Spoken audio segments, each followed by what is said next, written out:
আসসালামু আলাইকুম, আমি ডাক্তার মোহাম্মদ ইমাম হোসেন খান। আমি একজন ব্রেন এবং মেরুদণ্ডের বিশেষজ্ঞ সার্জন।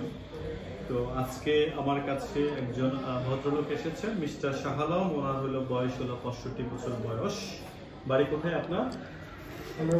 সোনাইমুড়ি। সমস্যাটা হচ্ছে গত একদিন ধরে হঠাৎ করে ওনার শরীরের বাম পাশটা দুর্বল হয়ে গিয়েছে, স্পেশালি হচ্ছে ওনার বাম হাতটা দুর্বল হয়ে গিয়েছে। তো ওনার আগে থেকে হচ্ছে উচ্চ রক্তচাপের সমস্যা ছিল, কিন্তু উনি এই উচ্চ রক্তচাপের জন্য নিয়মিত ওষুধ খেতেন না।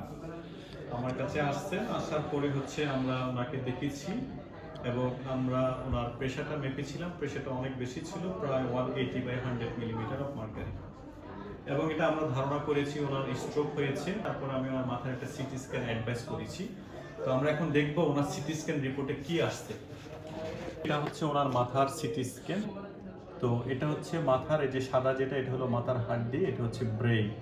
তো আমরা দেখতে পাচ্ছি ওনার যে ব্রেনের ঠিক এখানে, দ্যাট ইজ হচ্ছে ওনার ডান পাশে ইন্টারনাল ক্যাপসুল, ব্রেনের একটা অংশের মধ্যে রক্তক্ষরণ হয়েছে, খুবই অল্প।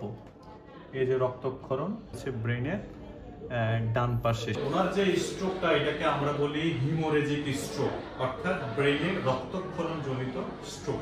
আশা করছি ওনার এই স্ট্রোকের জন্য যে হাতের যে দুর্বলতাটা আছে সেটা আস্তে আস্তে উন্নতি হবে এবং ওনার প্রেশারটা নিয়ন্ত্রণ রাখতে হবে।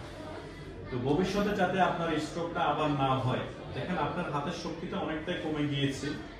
তো রক্তক্ষরণের মাত্রাটা যদি এর চেয়ে বেশি হয় বা হতো, তাহলে কিন্তু আপনার হাতের শক্তি বা পায়ের শক্তি আরো কমে যেত। সেই জন্য আপনাকে এখন থেকে চেষ্টা করতে হবে প্রেশারের ওষুধটা নিয়মিতভাবে খেতে হবে। ঠিক আছে? প্রেশারের ওষুধ নিয়মিতভাবে খাবেন এবং পান, সুপারি, জর্দা, তামাক পাতা এগুলো একেবারেই নিষেধ। আমি লিখে দিব এবং নিয়মিতভাবে আপনি ওষুধ খাবেন। এবং হচ্ছে খাবারের সাথে কোনো কাঁচা লবণ, ভাজা লবণ, পোড়া লবণ আপনি খাবেন। ঠিক আছে? ইনশাআল্লাহ। আসসালামু আলাইকুম।